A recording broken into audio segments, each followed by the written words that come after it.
Hello everyone, welcome to Commerce Talkies network. Guys, इस video से हम स्टार्ट कर रहे हैं हमारा वॉल्यूम 1 का फर्स्ट चैप्टर, जो आपका पूरी पार्टनरशिप का बेस रहेगा। ये चैप्टर के कॉन्सेप्ट को अच्छे से समझना है। आज हम बेसिक कॉन्सेप्ट क्लियर करेंगे। आपकी क्लास 12 स्टार्ट हो चुकी है, तो आप स्टार्टिंग से ही अपने फर्स्ट यूटी के लिए प्रिपेयर कर रहे हो। आपको जो भी डाउट है फर्स्ट चैप्टर में, सेकंड चैप्टर में, तो आप कमेंट करके पूछ भी सकते हो, ठीक है। इस वीडियो में हम अपने सारे बेसिक कॉन्सेप्ट कवर अप करने वाले हैं, जो कि फंडामेंटल ऑफ पार्टनरशिप फर्म से रिलेटेड है।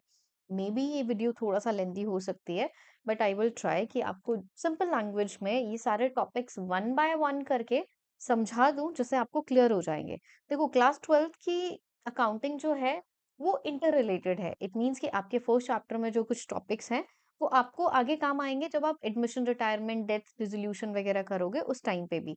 तो हम ऐसा नहीं कर सकते कि आगे आने वाले चैप्टर सारे कर लेंगे और ये वाला नहीं भी करेंगे तो चलेगा। इंपॉर्टेंट चैप्टर रहेगा, डेफिनेटली आपके एग्जाम में इससे क्वेश्चन फ्रेम होता है इस चैप्टर से। चाहे आपका सीबीएसई बोर्ड है या फिर आपका आईसीएसई बोर्ड है, तो दोनों बोर्ड में आपके क्वेश्चंस आएंगे। शुरू करते हैं। देखो, हमारा चैप्टर क्या है, हमारी बुक क्या है, पार्टनरशिप फर्म से रिलेटेड, राइट। कि पार्टनरशिप फर्म में कैसे क्या होता है वो हमें देखना है, कि हम पार्टनरशिप फर्म की अकाउंटिंग कैसे करेंगे प्रिपेयर, कौन कौन से अकाउंट हम प्रिपेयर करेंगे पार्टनरशिप फर्म के अंडर में। तो फर्स्ट चैप्टर हमें ये सारी चीजें सिखाएगा। शुरू करते हैं।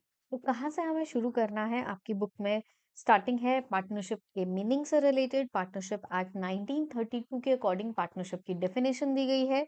देन पार्टनरशिप के फीचर्स के बारे में बात हुई है, क्या क्या फीचर्स होते हैं, इंपॉर्टेंट पॉइंट्स क्या क्या हैं। देन पार्टनर के राइट्स, पार्टनर की लाइबिलिटीज क्या है, पार्टनरशिप डीड क्या है। ये सारी चीजों से आपका चैप्टर शुरू होता है, थियरी। बट हम यहाँ पे थियरी ज्यादा कवर अप नहीं करेंगे। जो न्यूमेरिकल क्वेश्चन सॉल्व करने के पर्सपेक्टिव से इंपॉर्टेंट चीजें हैं वो हम समझेंगे। ये सारे पॉइंट मैं आपको एक अलग से वीडियो में कवर अप करवा दूंगी, ठीक है। तो देखो, हम शुरू करते हैं। सबसे पहला पॉइंट, पार्टनर्स कौन होता है? सिंपल अगर लैंग्वेज में समझे तो वेन एवर टू और मोर पीपल मिलके एक कोई बिजनेस स्टार्ट करते हैं जिनका मोटिव होता है प्रॉफिट अर्न करना, वो पार्टनरशिप फर्म है। तो पॉइंट क्या आता है कि हम एनजीओ के लिए पार्टनरशिप फर्म फ्रेम नहीं कर सकते हैं। आपका प्रॉफिट मोटिव होना चाहिए। मिनिमम दो लोग मिलके बिजनेस स्टार्ट करेंगे और maximum 50, according to the government rule of 50। तो वो आपके फीचर्स में आता है। तो ये बेसिक हमें पता है पार्टनरशिप होती है हमारी। देखो कि लेट्स से एक एग्जांपल लेता है, ए और बी ये दोनों फ्रेंड हैं और ये दोनों मिलके अपना एक बिजनेस स्टार्ट करना चाहते हैं, जिसको हम नाम देंगे पार्टनरशिप फर्म, बिकॉज यहाँ पे मिनिमम टू पर्सन है, ठीक है। अब पॉइंट क्या है कि ए और बी अच्छे फ्रेंड्स हैं, तो इन्होंने क्या किया कि इन्होंने कुछ भी डिस्कस नहीं किया एडवांस में। डिस्कस इन द सेंस कि सारे points related to the business. तो बिजनेस से रिलेटेड क्या क्या पॉइंट्स हो सकते हैं? पहला, फॉर एग्जांपल, कि कौन कितनी कैपिटल इंट्रोड्यूस करेगा, कौन कितना काम करेगा, किसको कितनी सैलरी मिलेगी या फिर किसको कितना कमीशन मिलेगा। उनके केस में, उनके बिजनेस में आईओसी क्या होगा, आईओडी क्या होगा, उनका प्रॉफिट शेयरिंग रेशियो क्या होगा। ये आईओसी और आईओडी मतलब interest on capital, interest on drawing, ठीक है। प्रॉफिट शेयरिंग रेशियो क्या होगा? Loan by partner, if the partner is giving loan to the firm, तो उसके ऊपर इंटरेस्ट का कॉन्सेप्ट क्या होगा? If loan given by firm to partner, इसके केस में हमारा इंटरेस्ट का कॉन्सेप्ट क्या होगा? मतलब कि उन्होंने कुछ भी डिसाइड नहीं किया और आंखें बंद करके बिजनेस शुरू कर लिया। ऑब्वियसली कि अगर उन्होंने एग्रीमेंट नहीं बनाया, ना ही उन्होंने एग्रीमेंट बनाया ऑरल और ना ही उन्होंने एग्रीमेंट बनाया रिटन, तो बात आती है अब क्या होगा। तो देखते हैं क्या होगा। अब पॉइंट है, ये ओरल एग्रीमेंट और रिटन एग्रीमेंट बनाना क्या मैंडेटरी है? देखो, पार्टनरशिप एक्ट 1932 के अंडर में मैंडेटरी नहीं है कि आप रिटन एग्रीमेंट बनाओ। आप अगर ओरल एग्रीमेंट भी बना रहे हो तो चलेगा, ठीक है। सो एक्ट ये कहता है कि भाई देखो, एग्रीमेंट होना चाहिए, चाहे ओरल चाहे रिटन। उससे होगा क्या कि फ्यूचर में आपके पार्टनर्स के साथ में कोई भी कन्फ्लिक्ट्स नहीं होंगे। सो इट्स बेटर कि आपके पास एग्रीमेंट हो। मैंडेटरी नहीं है, बट हाँ ये है कि अगर एग्रीमेंट होता है तो प्रॉब्लम के चांसेस नहीं होंगे, उनमें लड़ाई झगड़ा नहीं होगा। अब लेट्स से कि ना ही उनके पास ओरल एग्रीमेंट है, ना ही उनके पास रिटन एग्रीमेंट है। इस केस में पार्टनरशिप एक्ट 1932 के कुछ रूल्स हैं जो हमें इम्प्लीमेंट करने हैं हमारे क्वेश्चंस में, जो इम्पोर्टेंट रहेंगे। और इसमें से आपका थियरी क्वेश्चन भी फ्रेम हो सकता है, आपके सीयूईटी में भी न्यूमेरिकल लाइक क्वेश्चन फ्रेम हो सकता है, और प्लस ये रूल्स आपके इम्प्लीमेंट होंगे आगे पूरे चैप्टर में भी और अपकमिंग चैप्टर्स में भी ये रूल सारे इम्प्लीमेंट होंगे। अब आगे चलते हैं। देखो वो कौन से 6-7 रूल्स है। पहला रूल कि भाई आपके पार्टनर्स के साथ में आपका इक्वल प्रॉफिट शेयरिंग रेशियो रहेगा। डजंट मैटर कौन कितना काम कर रहा है, किसने कितनी कैपिटल इन्वेस्ट की है, सबको इक्वल पीएसआर मिलेगा if there is no agreement. Second, no interest on capital. Third, no interest on drawing. Fourth, there will be no remuneration. So remuneration means कि पार्टनर को किसी भी तरीके की सैलरी या फिर हम ये कहें पार्टनर को किसी भी तरीके का कमीशन नहीं मिलेगा। ठीक है। Then next is interest on loan given by partner to firm, कि अगर लोन पार्टनर ने दिया है फर्म को, उसके ऊपर interest firm will pay 6% per annum के according. And the last one is if they want to admit any other new person as a partner, so consent सबकी होनी चाहिए, सबकी कंसेंट होनी चाहिए। हम ये कहें कि मान लो कि ए और बी दो पार्टनर हैं, बी चाहता है कि वो सी को एज ए पार्टनर एडमिट कर ले, बट ए रेडी नहीं हो रहा है, तो इस केस में वो एडमिट नहीं कर सकता, बिकॉज दो ही पार्टनर है तो दोनों की फुल कंसेंट होनी चाहिए। Consent from all the partners in case of new admission, तो ये आप लिख लेना। ये रूल्स आपके इंपॉर्टेंट रहेंगे। अब इनसे रिलेटेड आगे अलग अलग केसेस हमारे बनेंगे, बहुत सारे न्यू न्यू कॉन्सेप्ट आएंगे, वन बाय वन करके समझेंगे आज की इस वीडियो में। और नेक्स्ट वीडियो से हम करेंगे अपने क्वेश्चंस शुरू। तो मेक श्योर कि आप ये वाली वीडियो अच्छे से देख लो। इसमें मैं न्यूमेरिकल्स भी कराऊंगी, बट वो ऐसे ही डेटा रैंडमली अज्यूम करके आपको समझाने के लिए। ठीक है, तो हम कहाँ से शुरू करें? तो देखो आपकी बुक में स्टार्टिंग के 2 और 3 क्वेश्चंस होंगे, जहाँ पे इस टाइप के क्वेश्चन होंगे, जैसे कि मान लो ए और बी पार्टनर हैं, ए ने 1 लाख कैपिटल लगाई, बी ने 50,000 की कैपिटल इंट्रोड्यूस करी। So now they do not have partnership deed. अब बी कहता है कि मैंने कैपिटल लगाई है कम, बट मैं काम ज्यादा कर रहा हूँ, तो मुझे सैलरी मिलनी चाहिए 10,000 पर मंथ। और ए एग्री नहीं कर रहा है सैलरी देने के लिए, तो हम क्या करें? तो उस केस में हम, अगर उनके पास डीड नहीं है, तो नो सैलरी नो कमीशन। सो इस टाइप के कुछ क्वेश्चंस हैं आपके स्टार्टिंग में, 2 या 3। ठीक है, तो ये आप समझ जाओगे अगर आपने ये रूल्स अच्छे से समझ लिए। Equal profit sharing ratio, no IOC, no IOD, no remuneration, interest on loan will be 6%, and सबकी कंसेंट होनी चाहिए if they want to admit a new person as a partner. ठीक है, अब आगे मेन मेन पॉइंट शुरू करते हैं हम। तो पॉइंट हम कहाँ से शुरू करें? तो पॉइंट हम शुरू करते हैं, 2 टॉपिक आता है हमारे। एक वर्ड होता है चार्ज अगेंस्ट प्रॉफिट। ठीक है, एक वर्ड होता है एप्रोप्रिएशन ऑफ प्रॉफिट। अब इन दोनों वर्ड को समझते हैं। देखो, चार्ज अगेंस्ट प्रॉफिट मींस वो वाले आपके एक्सपेंसेस जो फर्म को पे करना मैंडेटरी होता है। ठीक है, तो फर्म को ये एक्सपेंसेस पे करना मैंडेटरी है। Doesn't matter the firm is earning profit, तो भी फर्म ये एक्सपेंसेस पे करेगी। And firm is incurring loss, तो भी फर्म को ये एक्सपेंसेस पे करने पड़ेंगे। अब एग्जाम्पल समझते हैं, तो इनके एग्जाम्पल्स आपको ध्यान से मेंशन करने हैं। पहला, for example rent paid to partner, कि अगर पार्टनर ने अपनी कोई प्रॉपर्टी दी है फर्म को यूज करने के लिए, तो फर्म की रिस्पॉन्सिबिलिटी है कि उसके ऊपर रेंट पे करे, तो ये मैंडेटरी एक्सपेंस होगा। ठीक है, next is managers commission. Manager हमारे लिए एम्प्लॉय होता है, तो उसको जैसे भी आपको कमीशन देना है, चाहे net percent like net profit पे कुछ परसेंटेज, चाहे टर्नओवर का कुछ परसेंटेज, तो आप मैंडेटरली पे करोगे। Another example could be interest on loan. If the loan has been given by partner to firm, तो फर्म की लाइबिलिटी है कि इंटरेस्ट उनको टाइम पे करे। ठीक है। देन और कौन से एग्जाम्पल्स आपके हो सकते हैं, वो तो हमें पता ही है क्लास 11th में जो हमने समझे थे, लाइक एडवर्टीजमेंट पे करना, आपको इंश्योरेंस पे करना है, इलेक्ट्रिसिटी एक्सपेंसेस हैं, तो ये तो नॉर्मल से एग्जांपल्स हैं। But according to this chapter ये दो तीन आपको पता होना चाहिए। Rent paid to partners, managers का commission, interest on loan.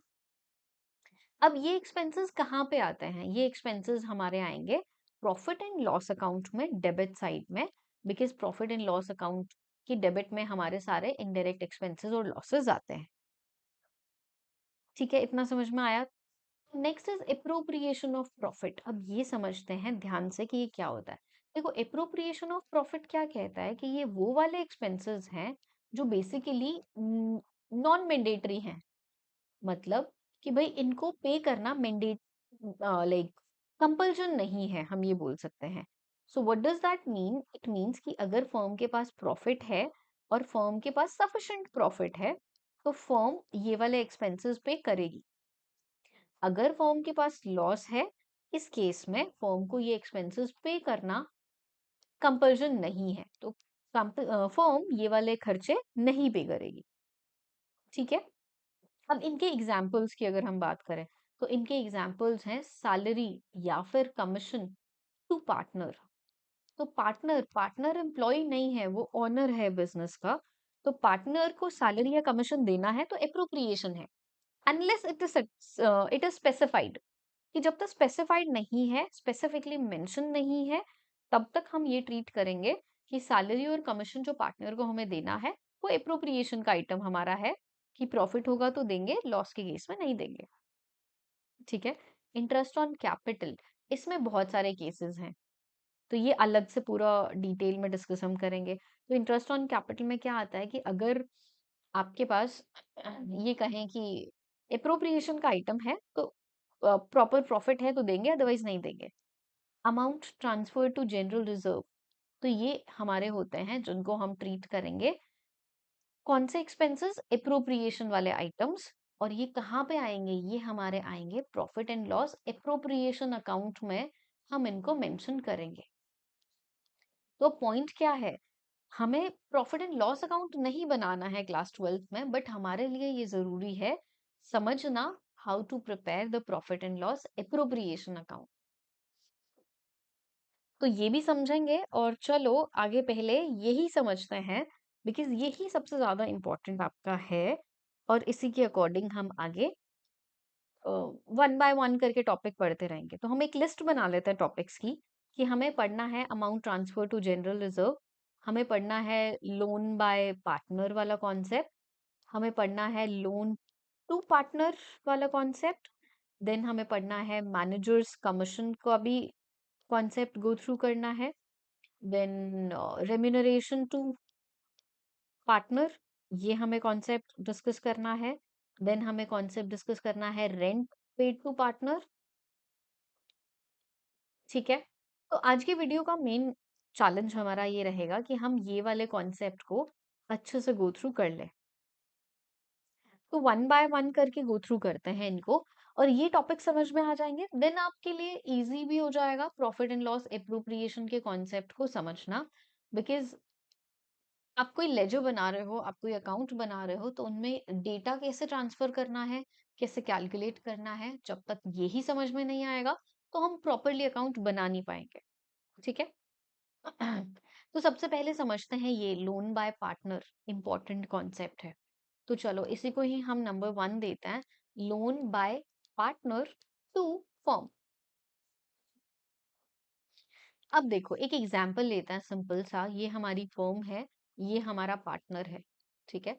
So partner ने फर्म को लोन दिया है 1 लाख रुपीज का ऑन 1 अक्टूबर 2023। तो अब पॉइंट क्या है? अकाउंटेंसी में एक सिंपल सा फंडा होता है कि जो भी पर्सन मनी को यूज करेगा, इंटरेस्ट वो पे करेगा। ठीक है। तो यहाँ पे मनी यूज की है फर्म ने, तो फर्म की रिस्पॉन्सिबिलिटी है कि इंटरेस्ट पे करे। तो फर्म अगर इंटरेस्ट पे कर रही है तो फर्म के लिए ये एक्सपेंस है और पार्टनर के लिए ये इनकम है। क्लियर? अब जब हम इसको रिकॉर्ड कैसे करेंगे वो समझते हैं। देखो, पहले तो इंटरेस्ट की कैलकुलेशन समझते हैं। तो हम कोई भी इंटरेस्ट निकालना होता है तो हम कैसे निकालते हैं? हम कैलकुलेट करते हैं principal amount into rate by 100 into number of months by 12। Principal amount मतलब the amount of loan. Amount of loan कितना है? 1 लाख। रेट बाय 100 मतलब परसेंटेज। नंबर ऑफ मंथ्स, देखो यहाँ पे 1 अक्टूबर को लोन दिया है, so from 1 October till the end of the financial year 31 मार्च 2024 यहाँ पे हमारे होंगे 6 मंथ्स। तो 6 मंथ्स अगर हमारे होंगे तो हम करेंगे 6/12। अब रेट की बात करें तो देखो, लेट्स से क्वेश्चन में अगर गिवन है कि भाई उन्होंने डिसाइड किया है कि हम 8% के अकॉर्डिंग देंगे, तो यहाँ पे 8/100 आप कर दोगे। बट अगर क्वेश्चन में इंफॉर्मेशन गिवन नहीं है, क्वेश्चन में स्पेसिफिकली मेंशन है they do not have deed and they like they did not decide regarding the amount regarding the percentage of interest, तो वहां पे हम बाय डिफॉल्ट 6% लेकर चलेंगे। ठीक है, तो हमारा इंटरेस्ट कितना आ जाएगा? 3000 रुपीज फॉर द 6 मंथ। तो अब ये कैलकुलेशन समझ में आई कि रेट अगर गिवन है, उन्होंने अपने एग्रीमेंट में डिसाइड की है, तो वो ही रेट लगाएंगे। If the rate is not given then हम फिर अपना 6% के अकॉर्डिंग इंटरेस्ट कैलकुलेशन करेंगे और फर्म वो इंटरेस्ट पे कर देगी। तो अब फर्म इंटरेस्ट पे करेगी, इनसे रिलेटेड हम जर्नल एंट्रीज बनाते हैं। देखो, पहला point, whenever the interest is due, तो ये जर्नल एंट्री आपकी कैसे बनेगी? फर्म इंटरेस्ट पे कर रही है तो फर्म के लिए वो क्या है? Expense. Interest on loan by partner account debit to loan by partner. अब देखो कि लोन बाय पार्टनर फर्म के लिए लायबिलिटी है, तो हम अलग से लोन बाय पार्टनर का लेजर बनाते हैं। तो इंटरेस्ट कितना आया हमारा? 3000 रुपीज, ये हमने लिखा। देन फिर हम इंटरेस्ट पे करेंगे, तो हमारी सेकंड जर्नल एंट्री क्या बनेगी? हमारी सेकंड जर्नल एंट्री बनेगी loan by partner account debit to cash या बैंक, कि आप कैश या बैंक से जैसे भी आप पे कर रहे हो वैसे ही आप पे कर दोगे। देन थर्ड एंट्री हमारी बनेगी जब हम इंटरेस्ट को प्रॉफिट एंड लॉस अकाउंट में ट्रांसफर करेंगे। तो ये हमने बेसिक कॉन्सेप्ट अपना समझ लिया चार्ज अगेंस्ट प्रॉफिट वाले कॉन्सेप्ट में, कि interest on loan by partner firm के लिए क्या होता है? फर्म के लिए एक्सपेंस होता है, तो पीएनएल में हम डेबिट करते हैं। तो हमने ये प्रॉफिट एंड लॉस अकाउंट में ट्रांसफर किया। इस तरीके से ये 3 जर्नल एंट्री आपको प्रिपेयर करनी है whenever the loan has been given by partner to firm, और हम क्या इंटरेस्ट के कॉन्सेप्ट की एंट्री प्रिपेयर करेंगे। आप इन तीनों को 1 बाय 1 करके लिख लो, आपको समझ में आना बहुत जरूरी है। अब एक क्वेश्चन करें आगे, कैसे कैसे क्वेश्चन आपके फ्रेम हो सकता है वो देखें। क्वेश्चन में कहा कि फर्म के पास में नेट प्रॉफिट है, net profit is 3 lakh rupees and A and B two partners है, उनका 3:2 का रेशियो है। A has given a loan to firm, firm को उसने लोन दिया है लेट्स से कितना अमाउंट का? 60,000 का। एंड अकॉर्डिंग टू द 10% हमें उसको इंटरेस्ट पे करना है, और ये लोन 1 अक्टूबर को ए ने दिया है। अब हमें कैलकुलेट करना है, we need to divide the profit, कि आपको प्रॉफिट डिवाइड करना है बिटवीन ए एंड बी। तो हम कैसे करेंगे? देखो, एक सिंपल सा पॉइंट समझो कि ये नेट प्रॉफिट गिवन है and this net profit is given before paying interest.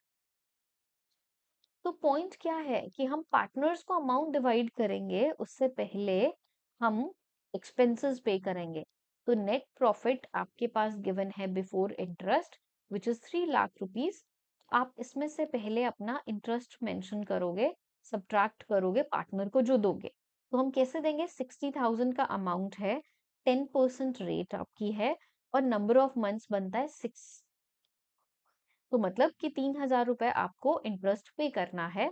तो रिमेनिंग 2,97,000 आपका जो प्रॉफिट है यहाँ पे और कोई इंफॉर्मेशन नहीं है, तो हम इसको कंसिडर करेंगे that will be divisible profit, कि फर्म का डिविजिबल प्रॉफिट इज 2,97,000। ठीक है, अब ये प्रॉफिट हमें डिवाइड करना है बिटवीन ए एंड बी। तो हम कैसे करेंगे? अब देखो प्रॉफिट शेयरिंग रेशियो भी गिवन है हमारे पास 3:2। तो ए को जो अमाउंट मिलेगा वो 2,97,000 into his share which is 3 divide by 5।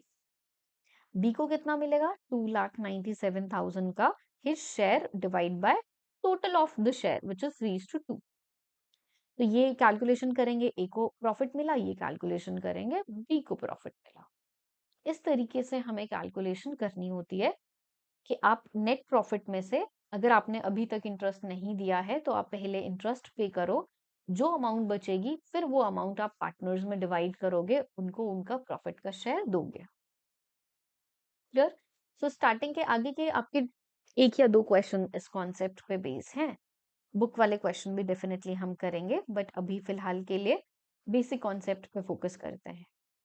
ये वाला concept done. Next, loan to partner.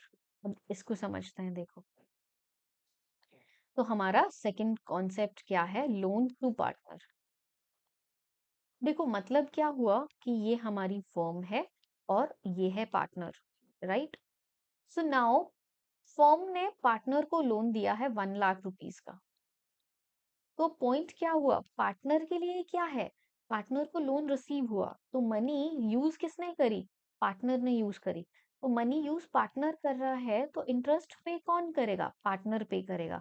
Partner अगर इंटरेस्ट पे कर रहा है तो उसके लिए क्या है? एक्सपेंस है। फर्म ने मनी दी है एज ए लोन, और फर्म इस लोन पे जो इंटरेस्ट अमाउंट है, फर्म वो इंटरेस्ट अमाउंट कलेक्ट करेगी। तो फर्म के लिए क्या है? इनकम। और ये इनकम वो कहाँ दिखाएगी? मतलब फर्म कहाँ शो करेगी? प्रॉफिट एंड लॉस अकाउंट में, क्रेडिट साइड में। ठीक है, अब देखो ये लोन टू पार्टनर फर्म के लिए एसेट होता है। Why? Because firm has given loan to partner, तो फ्यूचर में हम 1 लाख रुपीस कलेक्ट करेंगे, तो ये हमारे लिए एसेट होगा। ठीक है, और loan by partner to firm, firm को वो लोन रीपे करना है फ्यूचर में। तो अगर आपको फ्यूचर में रीपे करना है तो ये वाला लोन फर्म के लिए क्या होता है? लाइबिलिटी। तो ये भी पता होना चाहिए। ठीक है, अब फर्म के लिए क्या है? इनकम है जी। तो हम रिकॉर्ड कैसे करेंगे वो समझते हैं। अब इस केस में हमारी जर्नल एंट्रीज कैसे बनेंगी वो समझते हैं। देखो, फर्म के लिए इनकम है, तो इनकम हमारे लिए क्रेडिट, मतलब फर्म के लिए क्रेडिट होगा, interest on loan to partner. तो डेबिट क्या होगा? तो जो भी ये इंटरेस्ट हम चार्ज करेंगे, हम पार्टनर के कैपिटल अकाउंट से या फिर हम पार्टनर के करंट अकाउंट से चार्ज करेंगे। तो यहाँ पे हम लोन अकाउंट अलग से प्रिपेयर नहीं करते हैं, ये हमें ध्यान रखना है। ठीक है, देन सेकेंड एंट्री हमारी क्या बनेगी? जब हमें लोन का इंटरेस्ट का अमाउंट रिसीव होगा, कैश या bank account debit to partners capital account, capital या फिर current account. Then third entry, हम ये इंटरेस्ट को ट्रांसफर करेंगे प्रॉफिट एंड लॉस अकाउंट में। तो हमारी एंट्री क्या बनेगी? Interest on loan to partner to profit and loss account. Why? Because ये इनकम होगी फर्म के लिए, और इनकम हमारी जितनी भी होती है हम कहाँ पे ट्रांसफर करते हैं? प्रॉफिट एंड लॉस अकाउंट में, क्रेडिट साइड में। Because profit and loss account हमारे लिए क्या होता है? एक नॉमिनल अकाउंट होता है। समझ गए ये कि हम यहाँ पे loan by partner, loan to partner अलग से अकाउंट नहीं बनाते हैं, उनके कैपिटल अकाउंट में ही ड्यू करते हैं। रिसीव होता है तो उनके कैपिटल अकाउंट से ही हम बेसिकली मेंशन करेंगे कि हमने मनी रिसीव की है, एंड देन उसको स्टेटमेंट ऑफ पीएनएल में भी हम ट्रांसफर करते हैं। क्लियर?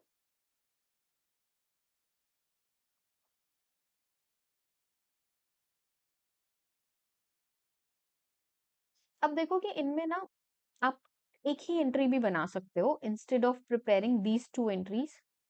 तो कंबाइन करने वाला कॉन्सेप्ट चलो अभी रहने दो, अभी आप अलग अलग ही पढ़ लो, वो ज्यादा इजी रहेगा आपके लिए। अब इससे रिलेटेड एक क्वेश्चन देखें। और एक वो क्वेश्चन कर लेंगे जिसमें दोनों तरीके का इंटरेस्ट मिक्स होगा, तो आपका ये दोनों कॉन्सेप्ट क्लियर हो जाएंगे। क्वेश्चन हमारा क्या है कि लेट्स से फर्म के पास नेट प्रॉफिट है 5 lakh rupees before receiving interest, and firm has given loan to A of rupees 1 lakh on 1st October 2023. We need to mention how we will divide the profit among A and B. A और B दो partner है, उनका profit sharing ratio 3:2 है, और ये loan पे interest mention है, this is 8%। अब देखो first and the important point, अगर यहाँ पे इन्होंने डिसाइड नहीं की, ए और बी ने मिलके, या उनके एग्रीमेंट में ये मेंशन नहीं है कि उनका इंटरेस्ट क्या होगा, उस केस में हम यहाँ पे कोई इंटरेस्ट रिसीव नहीं करेंगे, बिकॉज पार्टनरशिप एक्ट में इस वाले लोन से रिलेटेड कोई भी कॉन्सेप्ट गिवन नहीं है। तो पहला पॉइंट ये हमें ध्यान रखना है, ठीक है। अब कैलकुलेशन कैसे करेंगे, देखो हमारे पास नेट प्रॉफिट है before receiving interest is 5 lakh, तो ये वाला जो इंटरेस्ट है ये फर्म रिसीव करेगी, फर्म के लिए इनकम है, तो हम प्लस करेंगे। वैल्यू कैसे कैलकुलेट करेंगे, 1 लाख पे 8% एंड अकॉर्डिंग टू 6%, तो 4,000 हमारा इंटरेस्ट हुआ। अब फर्म के पास टोटल प्रॉफिट कितना हुआ, 5,04,000, और ये वाली वैल्यू हम ए और बी में दोनों में डिवाइड करेंगे। ए को कितना मिलेगा, 5,04,000 का 3/5, और बी को कितना मिलेगा, 2/5। तो अब देखो अगर यहाँ पे अगर कोई एग्रीमेंट नहीं होता, रेट मेंशन नहीं है, तो नो इंटरेस्ट। अगर कोई एग्रीमेंट नहीं है, कोई इंटरेस्ट नहीं है, और उन्होंने प्रॉफिट शेयरिंग रेशियो भी डिसाइड नहीं किया, फिर हम 5 लाख को इक्वली इक्वली डिवाइड कर देते, 250 ए को मिलता, 50 बी को मिलता। अब इनको ये कैलकुलेशन करके whatever the value is, वो मिलेगा as the divisible profit, as the share of profit of A and share of profit B. ठीक है, क्लियर हुआ। देखो कहीं पे भी कोई भी पॉइंट आपको क्लियर नहीं होता है, तो आप वीडियो की टाइमिंग देखो कि अभी फिलहाल कितने टाइम की वीडियो हो चुकी है, अपना डाउट नोट डाउन करो और मुझे कमेंट करके बताओ। आई विल ट्राई कि विद इन 24 आवर्स आपको आपका जो भी डाउट होगा कमेंट सेक्शन में वो मैं आपको रिजोल्व कर दूंगी। अब हम क्वेश्चन करते हैं जिसमें दोनों टाइप का इंटरेस्ट हो, ठीक है। तो हमारे पास क्वेश्चन है, the net profit of the firm is 10 lakh rupees. Now, A has given loan to firm of rupees 2 lakh on 1st July. B has taken loan from the firm of rupees 3 lakh on 1st October. अब mention है, firm will charge and give interest on loan 8%। तो अब देखो concept को समझते हैं। पहला ये देखो कौन सा लायबिलिटी और कौन सा asset, firm has given loan to firm, I mean A has given loan to firm, तो फर्म ने लोन लिया है, तो ये वाली 2 लाख की हमारी लायबिलिटी है, और इसके ऊपर जो इंटरेस्ट होगा वो हमारे लिए एक्सपेंस होगा। B has taken loan from the firm, it means firm has given, what does that mean, ये वाला लोन फर्म के लिए एसेट्स है, और इसके ऊपर जो इंटरेस्ट होगा इसका इंटरेस्ट फर्म कलेक्ट करेगी। ठीक है, तो अब देखो क्वेश्चन करना कैसे है, स्टेप बाय स्टेप समझते हैं। Net profit of the firm हमारे पास गिवन है 10 लाख रुपीस। तो अब जो इंटरेस्ट हमें पे करना है, इंटरेस्ट ऑन एज लोन, तो ये हमारे लिए एक्सपेंस होगा, तो ये हम करेंगे सब्ट्रैक्ट। कैलकुलेशन, 2 लाख रुपीस का इंटरेस्ट है। अब क्वेश्चन में क्या कहा कि भाई आपको इंटरेस्ट चार्ज करना है या आपको इंटरेस्ट रिसीव करना है, तो बेसिकली वो आपकी 8% की रेट ऑफ इंटरेस्ट रहेगी। तो 8/100 इंटू नंबर ऑफ मंथ, 1 जुलाई से लेकर अप्रैल मई जून रिड्यूस करेंगे तो 9/12,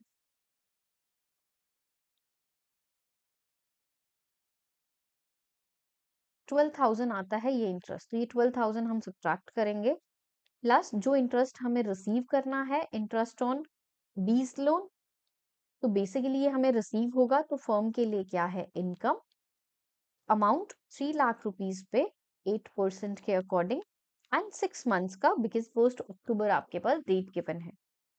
ठीक है,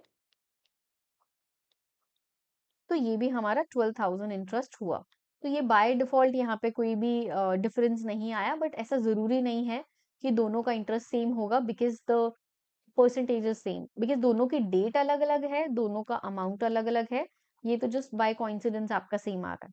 तो हमारे पास डिविजिबल प्रॉफिट कितना बचा, 10 लाख रुपीज ही। अब क्वेश्चन में अगर रेट गिवन नहीं है और हमें ये डिवाइड करना होगा, तो हम इक्वली डिवाइड करेंगे।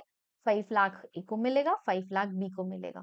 ये कैसे आया 5 लाख 5 लाख, देखो इक्वली मतलब 1:1 का रेशियो। तो मतलब 1/2 फर्स्ट पार्टनर का, 1/2 सेकेंड पार्टनर का।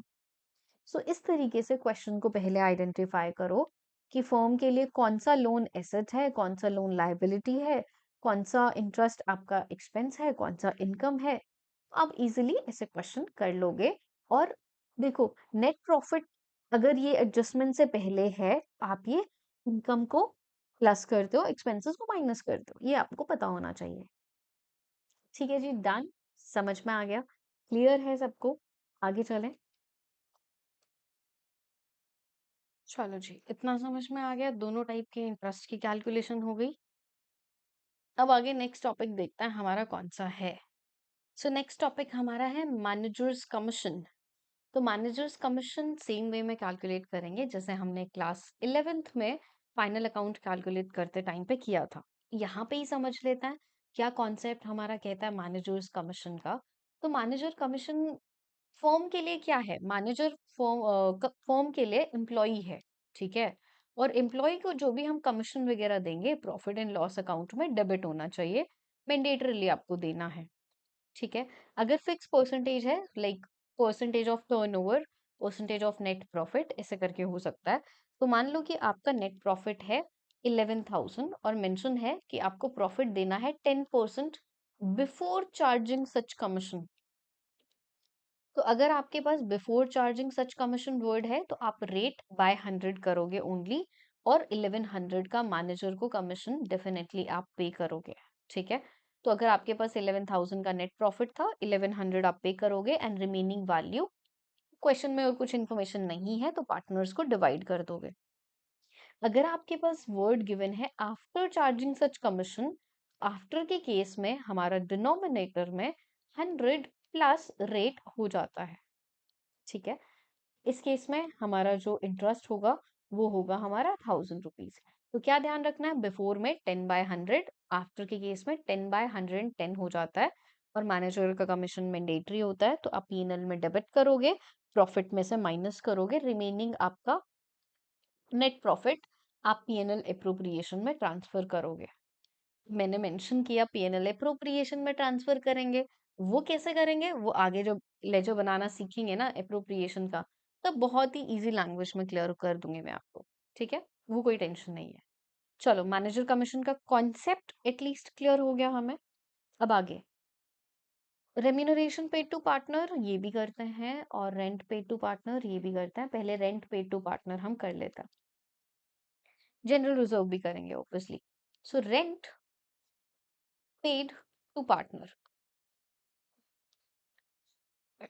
अब देखो, ये है फॉर्म, फॉर्म को चाहिए थी कोई एक्स्ट्रा बिल्डिंग काम करने के लिए या वेयर हाउस बनाने के लिए। तो पार्टनर ए ने क्या बोला कि भाई देखो मेरे पास ये एक बिल्डिंग है, इसमें 3 फ्लोर बने हुए हैं, तो हम हमारी फर्म का जो वेयर हाउस है इसमें बना सकते हैं। तो पार्टनर ए ने बहुत अच्छा काम किया और फर्म को ये बिल्डिंग अपनी रेंट पे दी। तो बिल्डिंग रेंट पे दी, फर्म ने यूज किया, तो फर्म की रिस्पॉन्सिबिलिटी है ना कि बदले में वो अमाउंट पे करे रेंट का। क्योंकि अगर हम बाहर से वो बिल्डिंग हायर करते कोई भी, तो हमें रेंट पे करना पड़ता ना। तो रेंट पे फर्म करेगी, और ये रेंट डेफिनेटली पे करेगी। फर्म के ऊपर कंपल्शन है कि चाहे आपको प्रॉफिट हो रहा है, चाहे आपको लॉस हो रहा है, दोनों ही केसेस में आपने जो भी डिसाइड किया है पार्टनर को रेंट आप पे करोगे। पार्टनर को रेंट पे करेंगे तो प्रॉफिट एंड लॉस अकाउंट में हमारा कहाँ पे आएगा? प्रॉफिट एंड लॉस अकाउंट में हमारा आएगा डेबिट साइड। देखें कैसे जर्नल एंट्री बनाएंगे। तो जब हम रेंट पे कर रहे हैं, अगर हमने रेंट पे किया तो जर्नल एंट्री हम बनाएंगे रेंट टू कैश या बैंक। उसका रीजन ये कि रेंट हमारे लिए एक्सपेंस है, तो debit the all expenses and losses. And cash हमारे बिजनेस से जा रहा है, तो कैश को हम क्रेडिट करेंगे तो टू कैश या बैंक। अगर मान लो ये तो आपने पे किया तब आपने एंट्री बनाई, जब आपका अगर रेंट आउटस्टैंडिंग होता है तो आप क्या एंट्री बनाओगे? तो आप एंट्री बनाओगे rent account debit to rent payable, और या हम कहें आउटस्टैंडिंग रेंट। तो जितना अगर आपका आउटस्टैंडिंग है तो वो आप इस वैल्यू में डाल दोगे। फिर हम थर्ड एंट्री, लाइक जरूरी नहीं है कि ये दोनों एंट्री बने। अगर आपने सारा कैश में पे कर दिया तो सिर्फ फर्स्ट एंट्री आप बनाओगे। आपने पे नहीं किया, आउटस्टैंडिंग है, तो आप ओनली सिर्फ सेकेंड एंट्री बनाओगे। बट आपके टीएस ग्रेवाल वाली बुक में ऐसे क्वेश्चंस हैं कि आपने 10 मंथ्स का पे करा, 2 मंथ्स का आउटस्टैंडिंग है, तो हम जितना पे करा वो भी मेंशन करेंगे, जितना आउटस्टैंडिंग है वो भी मेंशन करेंगे। Then your third entry will be कि जब आप प्रॉफिट एंड लॉस अकाउंट में ट्रांसफर करोगे अपना rent, so PNL debit to rent.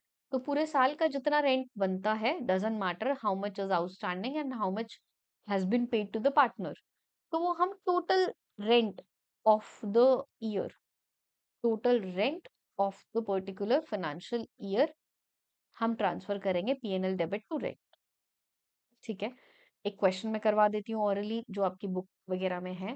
तो लेट्स से कि ए पार्टनर है और पार्टनर ने अपनी बिल्डिंग यूज करने के लिए फर्म को दी on 1 July 2023, and according to the agreement monthly rent is 10,000 per month. Question में ये कहा कि अप टू फर्स्ट फेब का जितना भी रेंट बनता था उतना रेंट पे कर दिया फर्म ने, और फेब और मार्च इन दोनों मंथ का रेंट आपका आउटस्टैंडिंग है और हमें जर्नल एंट्री बनानी है। तो देखो क्वेश्चन को ना पढ़ के लैंग्वेज पढ़ना बहुत जरूरी है। अगर आपने क्वेश्चन को रीड करके लैंग्वेज को समझा नहीं तो आप जर्नल एंट्री और क्वेश्चंस और कैलकुलेशंस ये सारे चीजें नहीं कर पाओगे। ठीक है, पहली एंट्री क्या बनेगी? अब देखो इसमें हम डेट भी समझते हैं। अब 1 फेब को जो एंट्री बनाओगे, क्वेश्चन में क्या कहा कि 1 फेब को हमने कितना रेंट पे कर दिया up to Feb, to 1 Feb. तो व्हाट डज दैट मीन? आपने जुलाई, अगस्त, सितंबर, अक्टूबर, नवंबर, दिसंबर, जनवरी, तो आपने ये 7 मंथ्स का रेंट पे कर दिया। तो अगर आपने 7 मंथ्स का रेंट पे कर दिया तो आपने जर्नल एंट्री बनाई rent account debit to cash. तो 10,000 पर मंथ है, 7 मंथ्स का आपने पे करा, 10,000 इंटू 7 किया, तो आपने 70,000 का रेंट पे कर दिया। सेकेंड एंट्री 31 मार्च को बनेगी कि भाई आपने 1 फेब से लेकर 31 मार्च तक 2 मंथ्स का रेंट पे नहीं किया, 2 मंथ्स का आउटस्टैंडिंग रेंट है, तो हम क्या एंट्री बनाएंगे? Rent account debit to outstanding rent. और 10,000 पर मंथ है, 2 महीने का आउटस्टैंडिंग है, तो 10,000 इंटू 2 हम करेंगे। देन थर्ड एंट्री आपकी क्या बनेगी? On 31 March PNL debit to rent, कि भाई आपका टोटल इस फाइनेंशियल ईयर का 90,000 का रेंट था, वो हम पीएनएल में डेबिट करेंगे। उसके पीछे लॉजिक क्या कि आप पीएनएल में कैसे ट्रीटमेंट करते थे? टू रेंट लिख के और आउटस्टैंडिंग रेंट को प्लस करते थे ना, कि 70 ये और 20 ये, तो टोटल 90 शो करते थे। तो सेम उस तरीके से ही हमें total rent of the financial year. अब पॉइंट आता है कि why not this total is 120? जब अगर 10,000 पर मंथ था तो 12 महीने का तो 1,20,000 होना चाहिए। बट पॉइंट है कि पार्टनर ने फ्रॉम 1 जुलाई उसने रेंट पे बिल्डिंग दी है, पूरा साल बिल्डिंग नहीं दी, 1 जुलाई से स्टार्ट किया है, तो पहले फाइनेंशियल ईयर में 9 मंथ्स का रेंट पे करेगी फर्म, उसके बाद आगे 12 मंथ्स का रेंट पे करेगी फर्म। ठीक है, आई होप कि आपको ये क्वेश्चन समझ में आ गए हैं, आपको ये कैलकुलेशन समझ में आ गई है। आज की वीडियो में हम जस्ट इतना ही करते हैं एंड डोंट वरी, जो जनरल जनरल रिजर्व का टॉपिक और हमारा रेम्यूनरेशन टू पार्टनर का टॉपिक बाकी है। अब ये दोनों टॉपिक मैं इस वाली वीडियो में इसलिए कवर अप नहीं करवा रही हूँ बिकॉज ये रिलेटेड है पीएनएल अप्रोप्रिएशन से। तो जब हम पीएनएल अप्रोप्रिएशन बनाना समझेंगे, जो कि हम नेक्स्ट वीडियो में समझने वाले हैं, तब आपको मैं ये क्लियर करवा दूंगी, डोंट वरी। ठीक है। सो प्लीज ये वाले टॉपिक्स जितने हमने किए हैं आप कवर अप करो। कोई डाउट है तो बताओ, और अपनी बुक से रीड करो ये सारे topic, journal entry and questions. ठीक है। सो मिलते हैं हम अपनी अगली वीडियो में। आपको कॉन्सेप्ट समझ में आए हो so please like this video, please share this with your friends जिनके भी साथ बैठ के आप ग्रुप स्टडी करते हो, या फिर आपको लगता है कि आपके फ्रेंड को ये टॉपिक समझ में नहीं आया क्लास में, तो आप उनको ये वीडियो भेज के बता सकते हो कि प्रियंका मैम ने बहुत अच्छे से इनको एक्सप्लेन किया है। ठीक है। And don't forget to subscribe this video. Okay, bye bye.